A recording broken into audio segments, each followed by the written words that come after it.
Hi guys, this is me Ace, and for this episode nakadiscover na pud ta og bag-ong kan-anan diri sa Kidapawan. Mao ni siya ang dampa sa Kidapawan. So sa walay pag intro nagkuha na gyud ta og kanang plato guys kay para masulit jud nato atong eat all you can diri sa dampa sa Kidapawan. Diri kay sudan na pwede pilian diri guys, and don't you worry if dili ka pwede sa pork kay non-pork restaurant ni siya. You can also have their only drinks for 50 pesos per head. Nice kay siya na restaurant kay na mga flowers na mga dahon everywhere. So feel ni mo na aka sa garden while eating. Mao din ni siya gipangkuha na ay karne, na ay seashells, and of course gulay-gulay para di ba balance lang good guys. Pero nganong murag mas dagan ako ang karne. At this time feeling yun nako kay nagamukbang ko kay dagan kaayog food and pwede ra ka magbalik-balik. And syempre nagbalik gid ko no para sa leche flan guys. So dagan kag pilian dere for your dessert. Mao gid ni siya akong isa sa mga favorite na dessert no, ang leche flan. So this is for you guys. Very spacious ang place. If dagan kay mo guys ay magka-worry kay dagan kayong tables dere and mga chairs. Anyway, na meet po din ako ang very buotan na mga owners. Hi everyone! So we are here sa Dampa sa Kidapawan and I am with the owners. Sa Dampa sa Kidapawan we have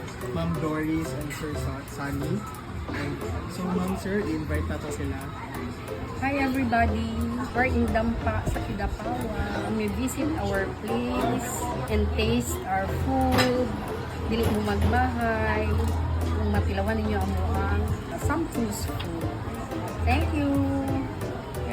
So guys, pag-visit na mo dire sa Dampa sa Kidapawan kay only good ang yung food dire. So tara and i-try ninyo ang food dire sa Dampa sa Kidapawan. So thank you guys for watching the vlog. Thank you guys for watching. Once again, this is me Ace, and see you on my next vlog.